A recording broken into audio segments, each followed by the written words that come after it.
तो ज्यादा टेस्ट, इस संडे को तो है ना टेस्ट, याद है ना तुम्हें? कौन से वाला नाम बोलो? Laws of motion. चलो स्टार्ट करें। हाँ भाई आगे सारे। चलो लास्ट क्लास में कहां पर हेडिंग डलवाई थी? Centre of mass. Centre of मास से स्टार्ट करेंगे। इधर देखिए कुछ बातें हमें जो ध्यान रखनी है सेंटर ऑफ मास। जैसे कोई भी बॉडी है हमारे पास, मान लो ये हमारे पास एक बॉडी है, कोई भी बॉडी, इसका इफेक्टिव सेंटर कहां पर है? अगर ये सर्कल है मैंने कहा, या डिस्क है, इसका सेंटर कहां पर है? ये मैं चाहूं तो इसको बैलेंस करना चाहूं, जैसे मेरे को कॉपी दो, मैं समझाता हूँ, बुक बुक दे दो। यहाँ पर इसको बैलेंस करना चाहूं, कोई किसी का रेनॉल्ड्स का पेन है? मुझे ऐसा पेन चाहिए जिसकी टिप फ्लैट हो। टिप फ्लैट, हाँ कोई सा भी दे दो, फ्लैट टिप है ना। इधर देखिएगा ध्यान से, फ्लैट टिप इसलिए चाहिए तुम तो फिसल जाएगी ना बुक। देखो यहाँ पर ये इस पॉइंट पे बैलेंस हो जाएगी, एक पॉइंट पे पर्टिकुलरली, एक ही पॉइंट पे बैलेंस होगी ना, इसको बोलेंगे सेंटर ऑफ मास। अगर मास के टर्म्स में बोल रहे हैं तो सेंटर ऑफ मास, और अगर वेट के टर्म्स में बोल रहे हैं तो सेंटर ऑफ ग्रेविटी। तो बॉडी के अंदर वो पॉइंट, बहुत ध्यान से सुनना क्योंकि सारे लॉजिक में इसी एग्जांपल से समझा दूंगा, फिर लिखवाने बस हैं। बॉडी के अंदर वो पॉइंट जहां पर बॉडी का सारा मास एक्ट कर रहा हो, या फिर जहां पर सारा वेट कंसंट्रेटेड हो, तो मास के टर्म्स में तो सेंटर ऑफ मास, और वेट के टर्म्स में तो सेंटर ऑफ ग्रेविटी। अब ये जैसे हमारी रेक्टेंगुलर बॉडी है, तो ये जो पॉइंट आप चेक करेंगे, तो रेक्टेंगल का जो ज्योमेट्रिक सेंटर होता है, इंटरसेक्शन ऑफ डायगोनल्स, रेक्टेंगल का ज्योमेट्रिक सेंटर क्या होता है? इंटरसेक्शन ऑफ डायगोनल्स, वहां पर सेंटर ऑफ मास लाई कर रहा है। आप किसी और पॉइंट में सोचो कि बैलेंस हो जाएगा, तो ऐसा कुछ नहीं है, ये गिर जाएगा। ये पर्टिकुलरली उसी पॉइंट पे बैलेंस होगी जहां पर इसका इफेक्टिव सेंटर है। लेकिन this is for plane geometric figures with uniform mass density. मतलब ये यूनिफॉर्म मास डिस्ट्रीब्यूशन है, इसलिए यहाँ पे बैलेंस हो रहा है। अब अगर मैं कह दूं यहाँ पर मैं एक वजन और रख दूं, तो क्या यहाँ पे बैलेंस होगा? नहीं। तो आपका, अगर मैं यहाँ पर हैवी कर देता हूं, मान लो अपने लेफ्ट साइड, मेरे लेफ्ट साइड मैं इसको हैवी कर देता हूँ, यहाँ एक कॉपी और रख देता हूँ, तो क्या यहाँ बैलेंस होगा? नहीं। तो आप बताओ सेंटर ऑफ मास कहाँ शिफ्ट होगा? हैवी साइड में शिफ्ट होगा या लाइट साइड में शिफ्ट होगा? अपनी कॉमन सेंस से सोचो, हैवियर साइड में शिफ्ट हो जाएगा। तो सेंटर ऑफ मास हमेशा हैवियर साइड में होता है, बैलेंस करने के लिए बॉडी वहां पे बैलेंस जाती है। सेंटर ऑफ मास के अबाउट बॉडी का जो टर्निंग इफेक्ट होता है वेट के कारण, जैसे मैं यहां पर बॉडी को पकड़ूं, ये एक्सिस है मेरी, यहां पे पकड़ूं, तो किसके कारण टर्न करेगी? वेट के कारण टर्न कर गई। लेकिन सेंटर ऑफ मास के अबाउट वेट का जो टर्निंग इफेक्ट है, दैट इज ऑलवेज जीरो। ये एक ऑब्जेक्टिव है, सबसे इंपॉर्टेंट ध्यान रखिएगा सेंटर ऑफ मास के अंदर से। अच्छा पेन मेरा नहीं है, पकड़ो, फिर सारे पेन जेब में चले जाएंगे, थोड़ी देर में खूब सारे इकट्ठे हो जाएंगे। ठीक है इधर देखो। अच्छा तो एक ऐसा पॉइंट जहां पर बॉडी का सारा मास कंसंट्रेटेड है, यहाँ पर जहां पर बॉडी का सारा वेट लग रहा है, मास के टर्म्स में सेंटर ऑफ मास, और वेट के टर्म्स में centre of gravity. Is that okay? तो अब सुनते जाइए, मैं सोच रहा हूँ इसके नोट्स में आपको भेज दूंगा, इसको समझा देता हूँ और क्वेश्चन प्रैक्टिस करा देता हूँ, नोट्स में ग्रुप में भेजूंगा। क्लियर? ठीक है, क्योंकि इसमें लिखवाने में बहुत ज्यादा है वरना, और मैं थ्योरी ज्यादा नहीं लिखाना चाहता, पॉइंट्स के फॉर्म में देना चाहता हूँ, ताकि आपके पास जो क्या बोलते हैं उसको, मतलब ऑब्जेक्टिव फॉर्मेट में आपको दिक्कत ना हो। हमें क्या डेफिनेशन लिखनी है, समझ में आ गया ना यहाँ तक? अच्छा अब देखिए जरा ध्यान से, ये हमारे पास यहाँ पर जैसे इलिप्स था, तो इलिप्स का ये जो सेंटर है, सर्कल है तो सर्कल का सेंटर, ट्राइंगल है तो सेंट्रॉइड, स्क्वायर या रेक्टेंगल है तो क्या हुआ? इंटरसेक्शन ऑफ डायगोनल्स, ये सेंटर ऑफ मास है। प्लेन ज्योमेट्रिक फिगर्स, किसकी बात कर रहा हूँ? Plane geometric figures, geometric figures, उनमें जो ज्योमेट्रिक सेंटर है वही सेंटर ऑफ मास है। लेकिन अगर मैं कहूँ कोई इरेगुलर फिगर, तो अब यहाँ पर सेंटर ऑफ मास क्या है वो कैलकुलेट करना पड़ेगा। समझ में आ रही बात? तो इन पर्टिकुलरली अगर हम जनरली बोले कि मेरे पास दो बॉडीज है, एक का मास m1 है, दूसरी का मास m2 है, तो इनका सेंटर ऑफ मास कहां पर होगा? अगर ये दोनों मासेस इक्वल है, अगर मैं कहूं m1 m2 के बराबर है, तो centre of mass mid point होगा। जैसे डंबल, डंबल जानते हो ना, अगर डंबल का सेंटर ऑफ मास कहां होगा? दोनों साइड बराबर मास है। आप मान लो मेरे पास एक ये रॉड है, ये डंबल वाला रॉड है, ठीक है, इसमें मैंने यहां पर लगा दिया 5 kg, यहां लगा दिया 5 kg। इस रॉड की लेंथ जो है वो मान लो 1 मीटर है, तो सेंटर ऑफ मास कहां पर होगा? सेंटर पे होगा। होगा। अब मान लो यहां पर आपने बढ़ा दिया, 15 kg कर दिया, तो अब सेंटर ऑफ मास कहां शिफ्ट होगा? इधर शिफ्ट होगा। अगर और हैवी कर दिया तो और इधर शिफ्ट हो जाएगा। आप समझ रहे हो ना? आप इमेजिन करो ना, दोनों आपने यूं पकड़ रखा है, इमेजिन करो यूं पकड़ रखा है, कैसे भी पकड़ रखा है, ये पकड़ रखा है, क्लियर, दोनों साइड वेट बराबर है तो आप आराम से साथ खेल सकते हो। इधर वेट बढ़ाते जाओ, इधर गिर जाएगा, मुड़ जाएगा नहीं क्या? क्यों? सेंटर ऑफ मास कहाँ शिफ्ट हो गया? हैवियर साइड की तरफ। समझ रहे? तो सबसे पहली बात जो पॉइंट आया कि सेंटर ऑफ मास जो होता है वो ज्योमेट्रिक सेंटर होता है यूनिफॉर्म फिगर्स के लिए। दूसरी बात, अगर नॉन यूनिफॉर्म है तो हैवियर साइड में होता है। समझ में आ रही बात? ये पॉइंट्स मैं आपको दे दूंगा। तीसरी बात, turning effect about centre of mass, turning effect about centre of mass due to weight is 0। समझ में आ रही बात? अब इसके बाद हम आते हैं इसके मेन कैलकुलेटिव पोर्शन पे। कहां पर? इसके नोट्स में भेजूंगा और उसको आप लिख के लाएंगे अगली क्लास में, ध्यान देना, क्योंकि मैं अभी सिर्फ समझा रहा हूं, क्योंकि मैं मेनली इसके क्वेश्चंस पे फोकस करना चाहता हूं। इसमें थ्योरी ज्यादा नहीं आती, क्वेश्चंस ज्यादा आते हैं टॉपिक पे, तो क्वेश्चन पे हमें फोकस करना है। क्लियर? और थ्योरी जितनी आती है वो सारे के सारे मैं बता रहा हूँ, उसको नोट्स अपने बनाने होंगे। अब जरा इधर देखिए, सबसे पहले आपको क्या करना है, आपने हेडिंग डाल दी थी सेंटर ऑफ मास, आपको एक पेज खाली छोड़ देना है, ये जो मैं भेजूंगा। इसके बाद लिखिए, कंटिन्यू करिए, लिखिए centre of mass of a two particle system, of a two particle system. एक पेज छोड़ देना, जो बेसिक थ्योरी मैंने बताई अभी तक वो मैं आपको सेंड कर दूंगा। क्लियर? उसके बाद स्टार्ट कर लें। लिखिए centre of mass of a two particle system, two particle system, centre of mass of a two particle system. मान लेते हैं हमारे पास ये एक्स एक्सिस है और ये वाई एक्सिस है। ध्यान से देखिएगा, यहां पर एक मास है m1 और दूसरा मास है m2। m1 का कोऑर्डिनेट है x1 y1 और m2 का कोऑर्डिनेट है x2 y2। आपके पास m1 का पोजीशन वेक्टर है r1 और m2 का पोजीशन वेक्टर है r2। क्लियर? समझ में आ रही बात? तो अब इसका सेंटर ऑफ मास कहां पर लाई करेगा?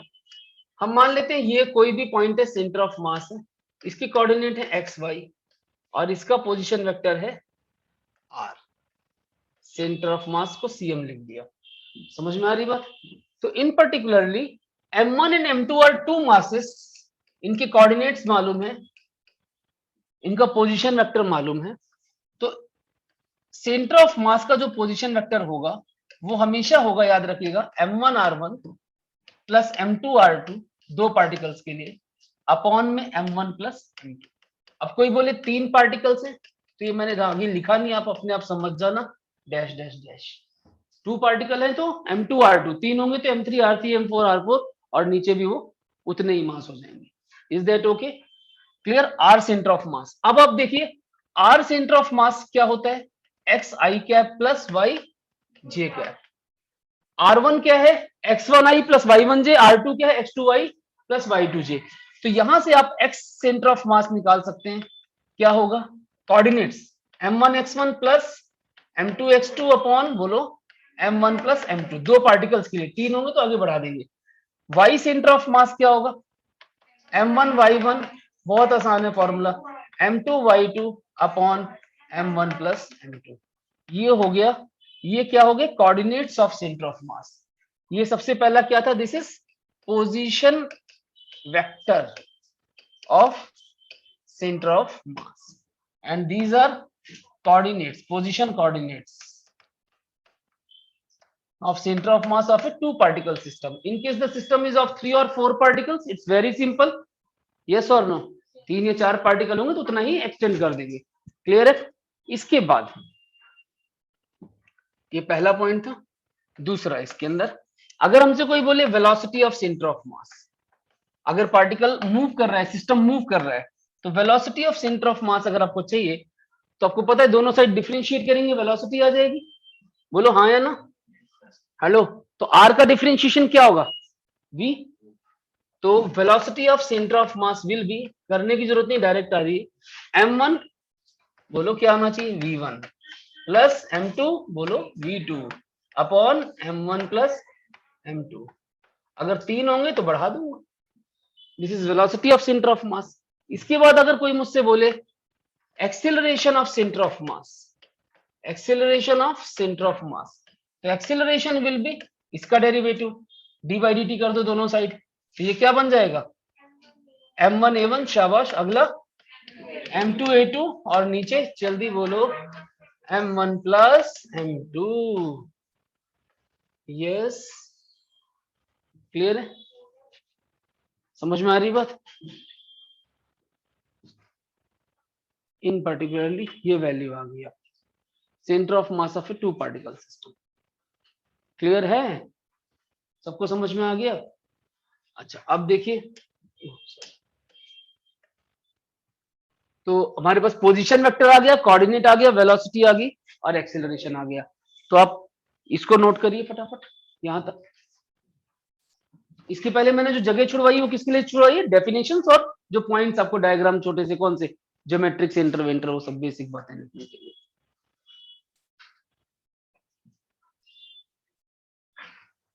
अरे जल्दी करो।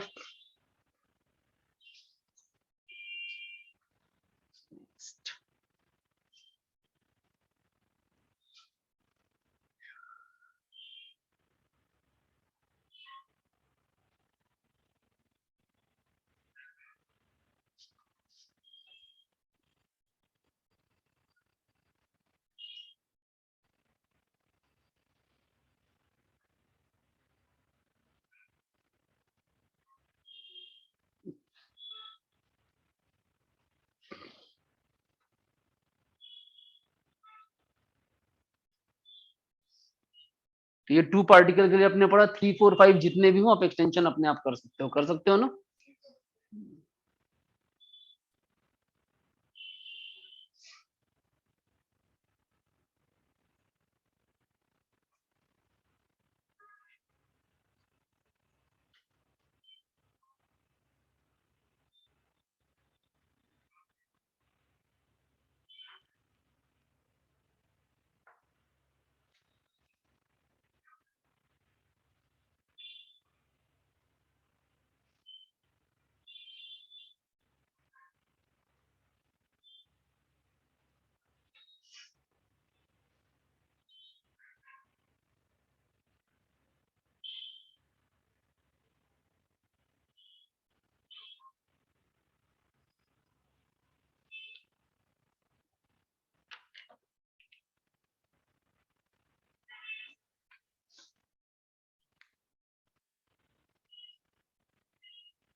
हो गया बेटा।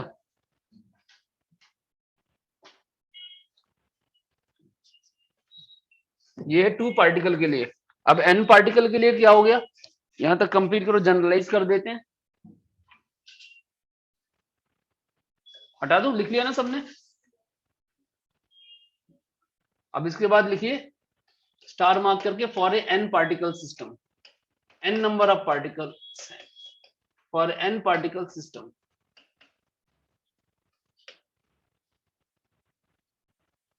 एन पार्टिकल सिस्टम के लिए क्या होना चाहिए बेटा, देखो आर कितना होगा, आर सेंटर ऑफ मास। ध्यान से देखो बेटा क्या होना चाहिए, यही चीज बढ़ती जाएगी ना, आगे बढ़ती जाएगी तो हम इसको सीधे सीधे लिख सकते हैं sigma sum of all masses R I product 1 से n upon sum of all masses 1 से n लिख सकते हैं ना इस तरह। बोलो वेलोसिटी में क्या लिखोगे, जल्दी बोलो।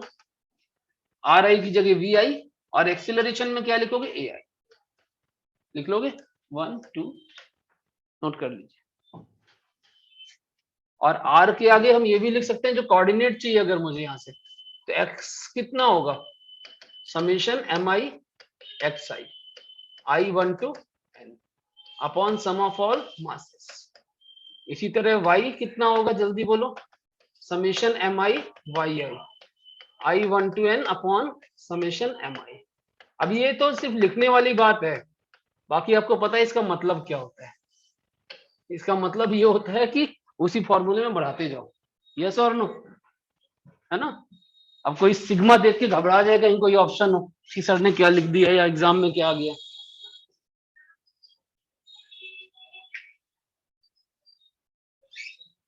है ना, तो सिग्मा देख के आपने घबराना नहीं है, ये समझ जाना है कुछ नहीं है ये, है ना, सम है। यस और no.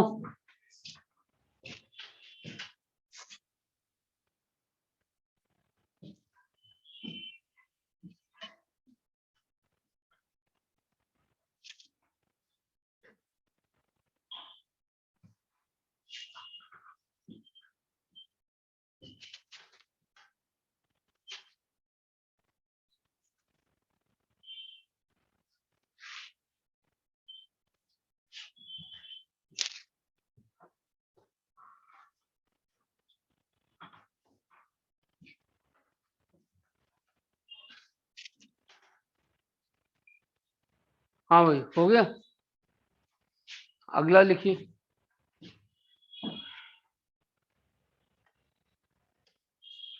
Next, double star mark करके अलग पॉइंट है।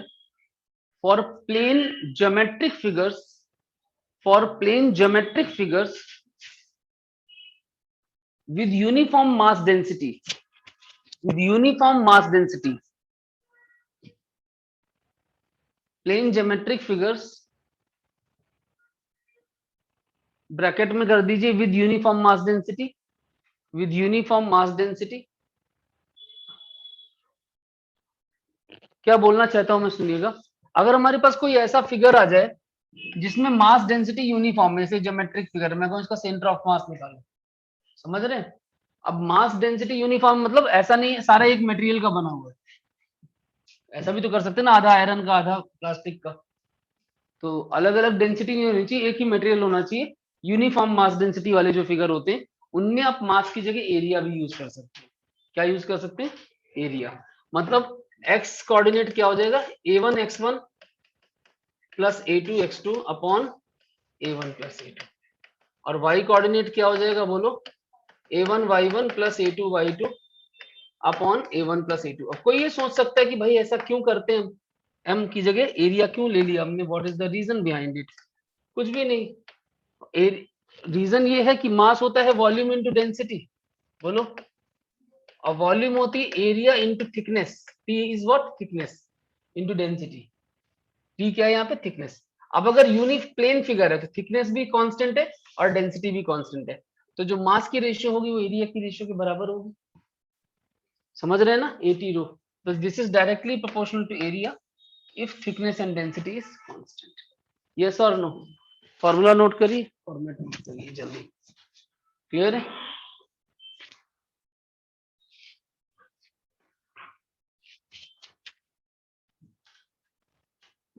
क्लियर है बेटा।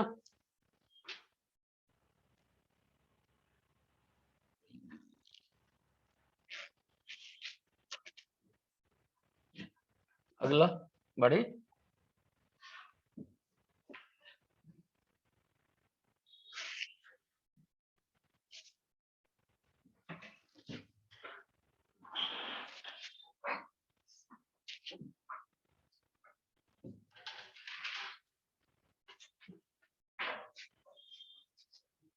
इसके ऊपर ऐसे कर देना, ऐसे लिख लो remember.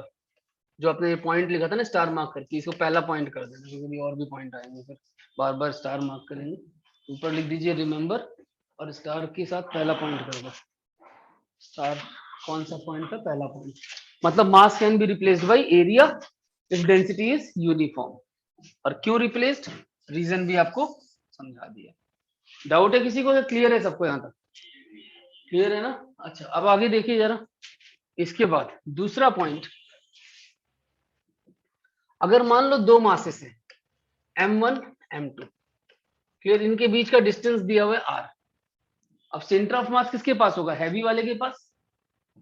Centre of mass is near heavy part, heavier one. Yes और नो, यानी इनवर्सली प्रोपोर्शनल है मास की। यस और नो, मास कम होगा तो सेंटर ऑफ मास का डिस्टेंस ज्यादा होगा। ठीक है, जो डिस्टेंस है। तो अब यहां पर अगर हम कहें कि अगर मान लो इसका सेंटर ऑफ मास, ये मैंने दोबारा ड्रॉ किया, m1 m2, इसका सेंटर ऑफ मास कहीं पर है, यहां पर मान लेते हैं। अगर ये डिस्टेंस है r1 और ये डिस्टेंस है r2, तो r1 और r2 की रेशियो मासेस की रेशियो के इनवर्स होगी। क्लियर, मतलब r1 की वैल्यू हमेशा आएगी, ध्यान से देखिएगा, r1 की वैल्यू हमेशा आएगी, दूसरे वाला मास ऊपर रखो m2, नीचे दोनों का सम इंटू टोटल r, और r2 की वैल्यू हमेशा आएगी m1 अपॉन दोनों का सम into total.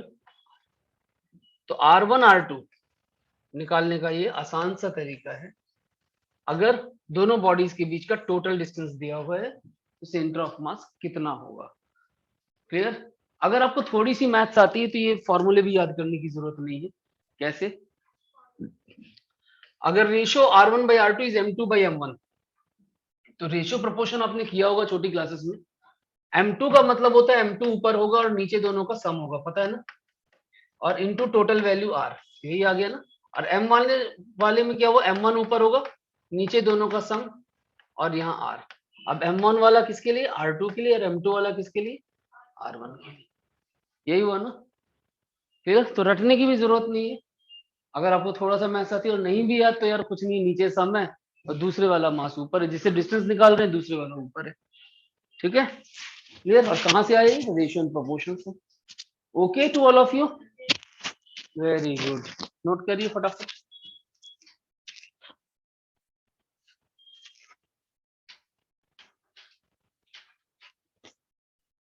This completes the concept of centre of mass. Now we will move on to the questions. ये सारे ऑब्जेक्टिव में ऑप्शंस आ सकते हैं जो आपको भी समझाएं, जितने पॉइंट्स, क्लियर है ना सारे, क्योंकि थ्योरी भी ऑप्शंस में आती है, आपको पता है ना। बस डेफिनेशन के लिए मैंने एक पेज छुड़वाया हुआ है, वो मैं आपको भिजवा दूंगा। सेंटर ऑफ मास में कुछ क्वेश्चंस कर लेते हैं, स्टार्ट करें।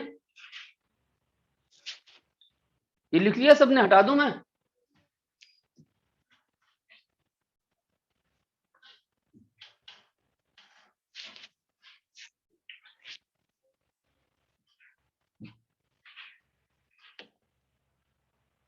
हटा दी, कोई बाकी तो नहीं है?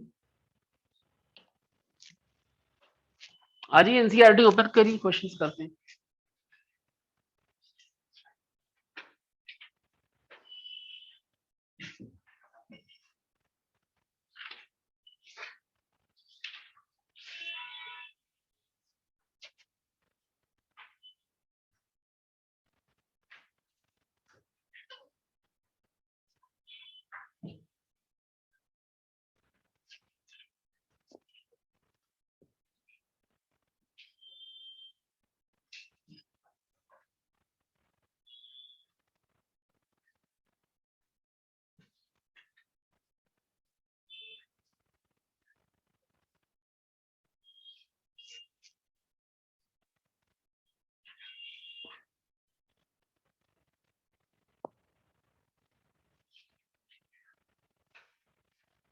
आ गया पहला क्वेश्चन। क्वेश्चन स्टार्ट करने से पहले एक चीज और लिखा दूं, लिखिए अगला पॉइंट, लास्ट पॉइंट, वहां पर ये बताना है कि अगर कैलकुलस के फॉर्म में वेरिएबल सिस्टम है, वैसे तो वेरिएबल सिस्टम है नहीं हमारे पास सिलेबस में, लेकिन फिर भी अगर वेरिएबल सिस्टम है तो आपके पास जो सेंटर ऑफ मास है यहाँ पर, ये लिख लीजिए, for a continuous mass distribution, क्या बोलेंगे, continuous mass distribution, for continuous mass distribution, for a system with continuous mass distribution,